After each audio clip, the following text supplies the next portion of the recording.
Good morning, everyone. It's Michelle Hill with Southern Inspirations. I hope you're having a beautiful morning so far. I'm so happy this morning to bring you an episode of Making a Difference entitled Helping the Hurting in Central Arkansas. And my special guest this morning is Spring Hunter. Spring is the Executive Director of the Conway Ministry Center in Conway, Arkansas. Good morning, Spring. Good morning, Michelle. Thanks for having me. Oh my goodness, you're so welcome. It is absolutely my honor and my pleasure to have you here. I'm very excited about our time together and for all of us to learn about Conway Ministry Center and what you're doing there, what your team is doing, what you're providing for Faulkner County and across Central Arkansas. Mm-hmm. So thank you again.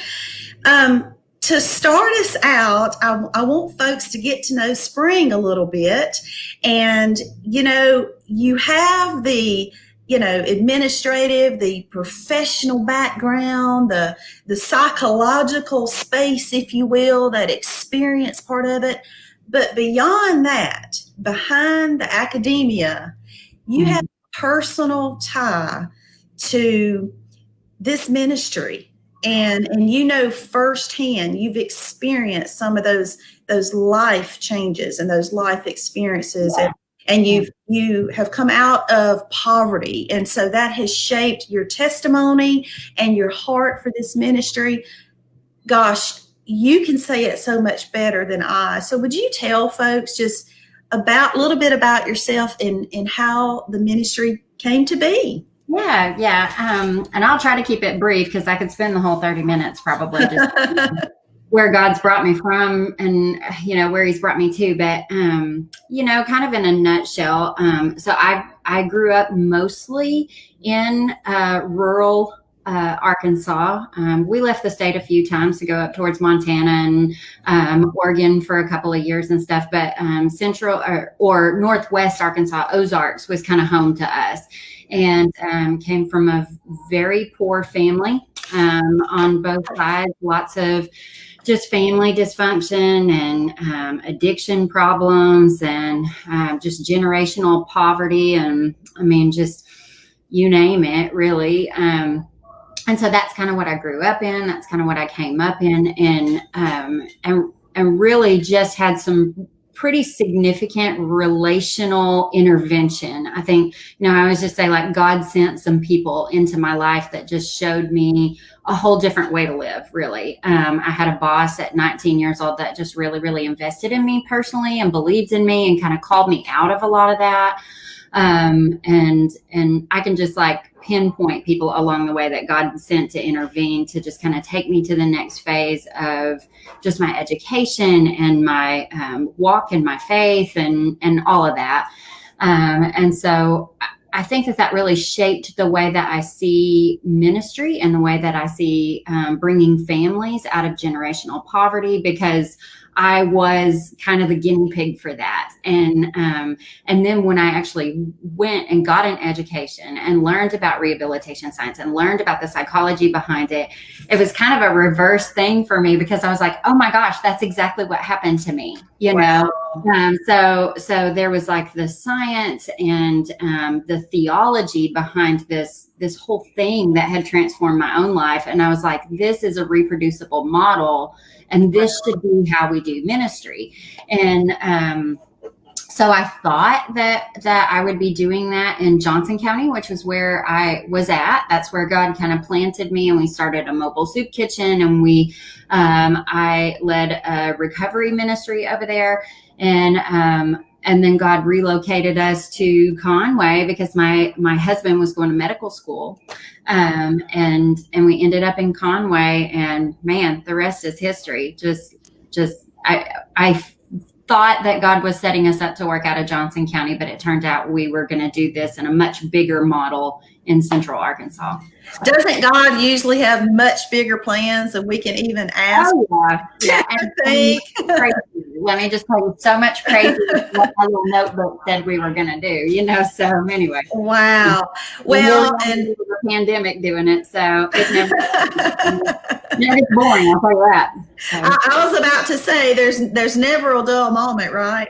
never. And it's so amazing. I love how you shared, Spring, that God put certain people in your life to touch you and change you, help change you, help you to see a different perspective.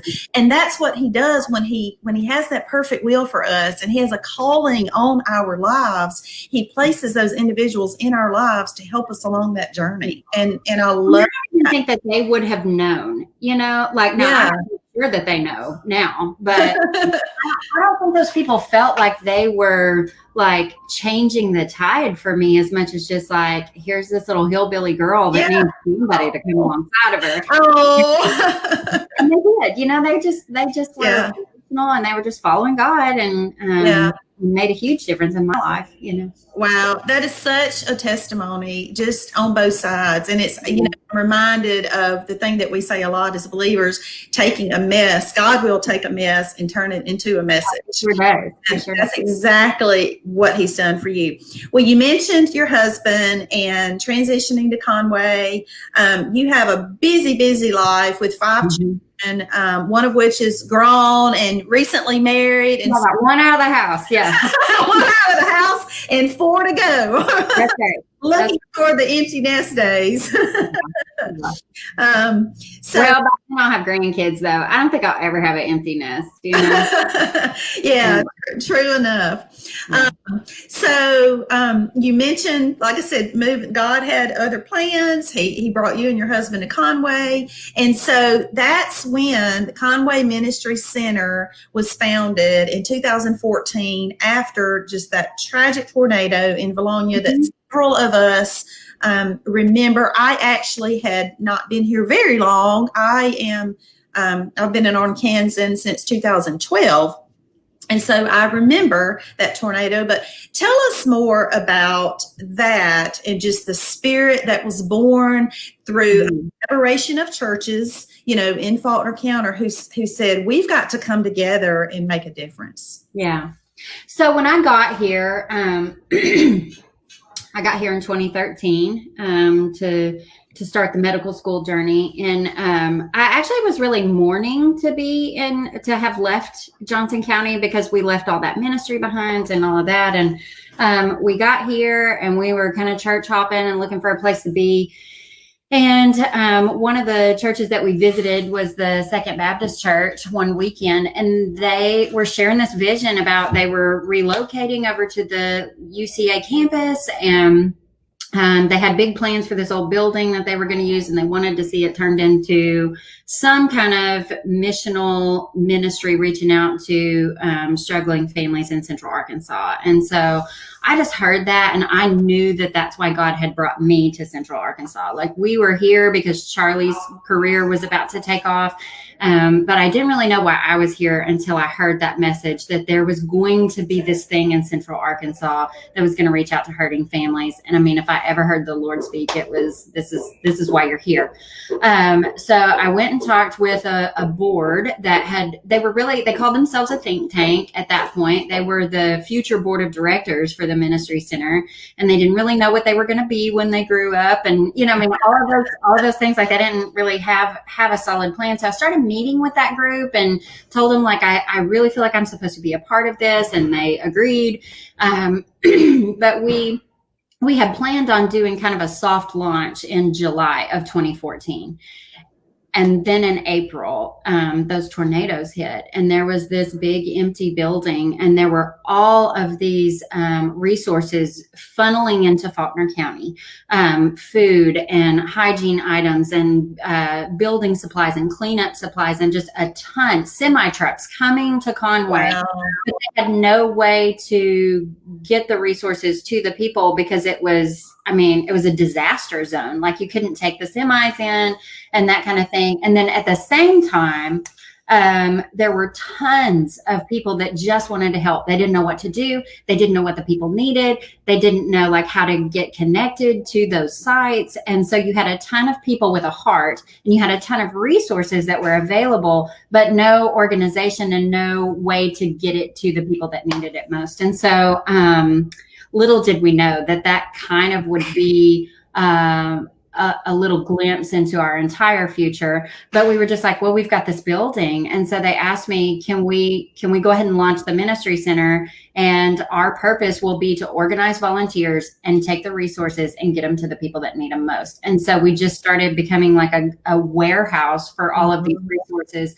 And then the people that were on site would call and place orders with us. And we would have volunteers that sorted and baled and, got everything ready to push out. We pushed out orders into the tornado site.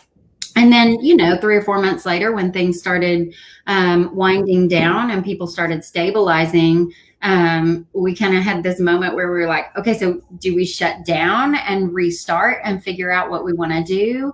But at the same time, like God just started sending struggling families that weren't tornado victims. And they would knock on our door and just say like, hey, I'm not a victim of the tornado, but my family's hungry. Do you have food? And we just closed. We never closed, and we kept going. And 6 years, we just had our 6-year anniversary in April. And if you would have told me then what God was going to do with that place in 6 years, I would have laughed at you. Oh my goodness. Well, and it speaks to the level of obedience that you and your husband had. You mentioned you knew that the Lord was speaking to you, and you answered the call. You packed your bags and made that move. When the Lord said go, you and your husband went, and look what he has done with that. And by 2019, I think this is right, you were up to serving 4,000 families, and you mentioned they weren't all tornado victims. No. So kind of now we jumped into, I'll tell you a little bit about our normal programming. So we have like our normal, and then we have our COVID-19, so I'll tell you what we normally do. And then if you want to, we can kind of go into what this season looks like for us, because absolutely it's completely new right now. But, on a normal 2019 programming year, we kind of have 4 big programs that we run now. We hung our shingle on case management, and that's kind of what that earliest vision of what does it look like to come alongside people and meet some of those tangible needs. But I also wanted to bring in that relational element from my own life of like, I don't just need people to help me with this immediate financial crisis that I'm in. I need somebody to walk with me. And so case management has been one of the biggest, longest, most ongoing projects that we've taken on. I think it just has incredible results over time. We have clients that, first came in the door because they needed help with utility assistance or rental assistance or whatever that is. But as we've walked with them and we've really gotten in depth in relationship to see that, the problem wasn't that they needed help with the utility bill. Maybe the problem was that they were a single parent just trying to figure out how to get their kids in a good mentor program. And Faulkner County has some really, really amazing nonprofits and has some really excellent programming. But we found that a lot of our clients just don't know how to navigate that, or they don't know what's available to them. And so, yes, we want to help you make your rent payment or your utility payment, or we want to help you, whatever that immediate crisis need is. But do you know that there's all these resources? How can we partner with you and walk alongside of you and get you connected so that you have the relationships to support you, so that maybe 6 months from now, you don't need my help? Exactly. I love you. I want to get a postcard from you telling me how well you're doing, but like, I don't want to see you every 6 months. So how can we get you out of that cycle? Right. So that's our case management. And so kind of out of that, we had no idea when we launched how deeply involved we would be with the homeless population in Faulkner County. But again, God has sent them to us. And so out of that, we kind of discovered that there's this whole significant homeless population that has an income. They probably are sustainable if they just can get some help kind of getting over the hump.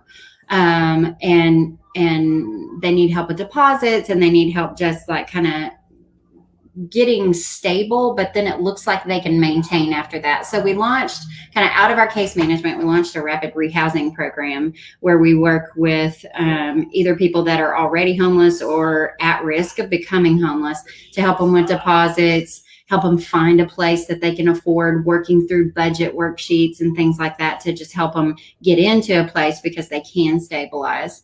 The other big thing that we do year round is we have our Storehouse Client Choice Food Pantry. And when it's not COVID-19, the grocery store. And so families come in, and based on their family size, they're allowed to shop, and they pick out their own groceries. They pick out what their kids want to eat, which is incredible because you don't waste much. You don't waste whenever people are getting things that they know that their family would eat anyway. And so at the grocery store, we have eggs and milk and cheese and produce and, fresh and frozen meats and ready-made meals and tons of like dry pantry items. We have hygiene items, diapers, wipes, pet food. All the essentials. Just what you need from the grocery store, and families come in and pick out what they need. And that's been such a beautiful opportunity because, all of our goal throughout like setting up our ministry programming has been, how can we have relationships with people while we meet those needs? And setting up a grocery store has just been incredible. We know about their families, their grandkids. We pray for them and know what's going on with their situation. And so from the outside looking in, it's people walking out the door with groceries, but the relationships that are built there are just really incredible between the volunteers and the folks that come and shop with us.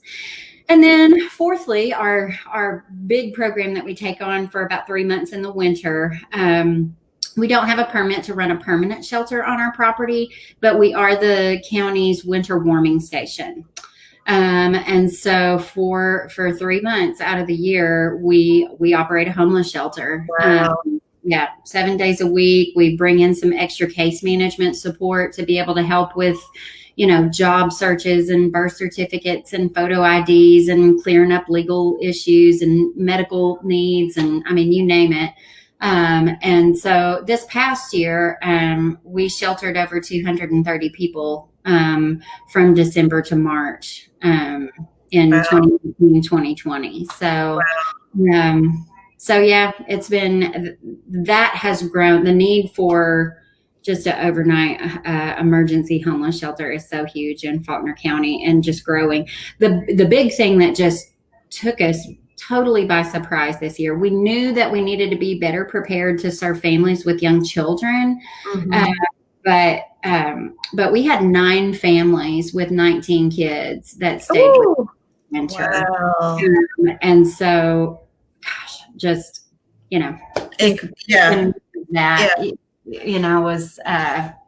was, we just are learning as we grow, what our community needs, and we need to have the families. Yeah. So speaking of just the sheer amount, 9 families, 19 children, all the families that came in December through March, the ongoing services that you provide, you mentioned how much you have as far as the food pantry and the different things that you have in stock. But I'm struggling here to even put it in words because it's so mind-boggling to me. It's so enormous. The need is so enormous. The need is so great. What can we do? I know you have your ongoing supporters, your donors, your volunteers, but for those of us who are just now getting to know Conway Ministry Center and the significance of the need, and for those who will watch this broadcast, whether they're watching live now or they watch the replay, Spring, what can people do to just come alongside you? Because you mentioned, and I love, you use that word relationship so much, and that's what it's about. And we all know as believers that's Jesus right there. That's it's all about the relationship. Yes, I'm going to supply your needs, but let's get to the relationship and your spiritual needs and your needs beyond your everyday essential. So what can we do to come alongside Conway Ministry Center every day and help you continue doing what you're doing? There are so many ways, really. I will say this with regards to relationship. I have 6 staff. and 500 volunteers. And Wow. so when I say this thing doesn't run without the church being the church, I Right. mean, I cannot stress that enough. Um, and these aren't 500 volunteers that show up every single day. There are volunteer positions in the grocery store. If you love people, you can be where the people are. If you don't like people, but you still want to serve, there are warehouse positions. There Yeah. are walker positions. I have people on the front. I have people on the back. In response to COVID-19, we've launched 7 days a week. We're a homeless hub to the unsheltered people living outside homeless community in Faulkner County. We serve hot meals 7 days a week. I need people to provide meals for about 50 people. 7 days a week, I have volunteers that come and serve those meals to people. We have shower facilities. I need donations of like socks and underwear, and doesn't have to be brand new, but good men's and women's tennis shoes. And we put lunch packs out. If you want to make lunch packs with your small group, that's something that's huge. Of course, we need financial donations to support everything. And if you got $10 a month or $25 a month or $100 a month, or you got your stimulus check and you've been praying about where God wants you to put it. I mean, I will tell you this, God does so much more than you could imagine with the funds that we have come in, because we have relationships with the Arkansas Food Bank. I can buy food for pennies on the dollar of what you get it at the grocery store. So I have some people that just give $25 a month because they know that we can stretch it further than they could go in a Kroger. We have volunteers that come alongside of us during the winter. That is a huge endeavor to take on a winter warming station. It's 7 days a week. It never stops. I have volunteers that do laundry. I have volunteers that come and help clean. I have volunteers that serve up meals. So there are so many different ways to get involved volunteering, for real. Currently, right now, I am a part of a coalition that is running a housing and utility assistance in response to COVID-19 relief.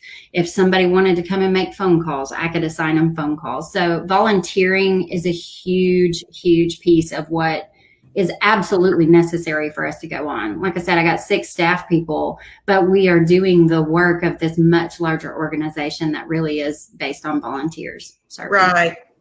Wow. I asked and you told me.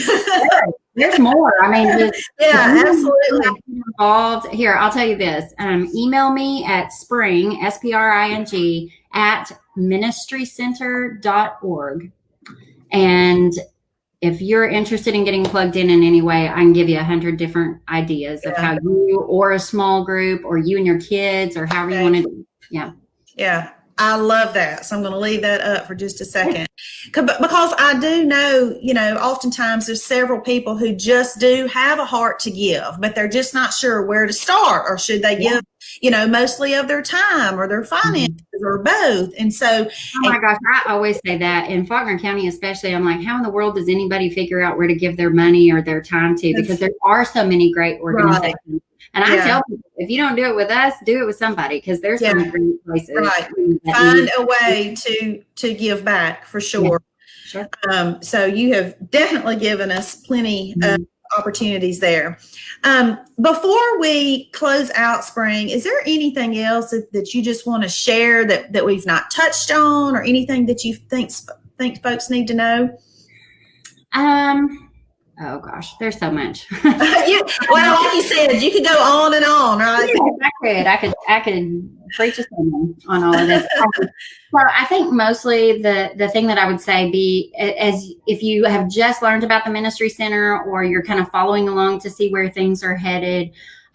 When I mentioned that we have to have a shelter, the Ministry Center is real serious about finding a location that we can expand kind of a long-term plan to provide shelter for Faulkner County.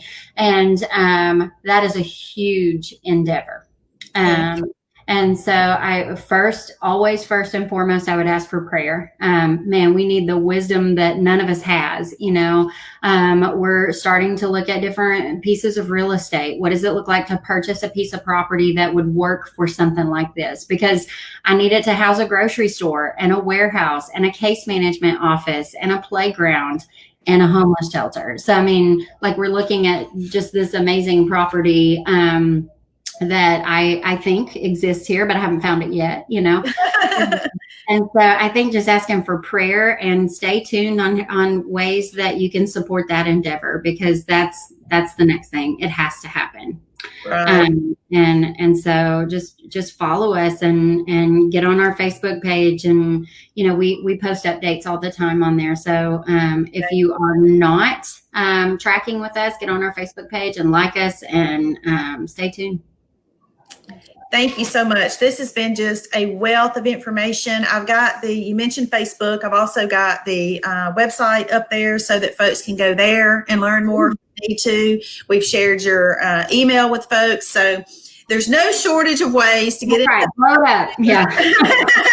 That's right. There's no shortage of ways to get in touch with you, to learn about opportunities and things that folks can do to give back. So with that, everyone, thank you so much for joining. For those of you who have joined and you're a current supporter of Conway Ministry Center, we appreciate you tuning in. We appreciate, on behalf of Spring, I'll say, I know she values your time and your resources and your continued support. And for those of you, again, who are just now learning about Conway Ministry and wish to build a relationship and get to know more, we've kind of given you, ways that you can do that. And thank you also for being a Southern Inspiration supporter and encourager as I continue to reach out to share good stories about good people doing good things. And Spring, I try to always ask at the end of every broadcast, if anyone watching knows a nonprofit leader who might like to have additional awareness like this, or is there anything Southern Inspirations can do just to help spread the word? That's my mission. That's what I do. And so I'm always looking for nonprofits to come alongside and to help in their own respective missions and visions. So, well, I'm going to send you an email with some friends then. Thank you very much. I'm ready. Send it on. Okay. Well, Spring, thank you again for your time. This has been wonderful. Everybody have a fabulous afternoon and stay safe and healthy. And I'll see you soon. Bye-bye, y'all. Bye.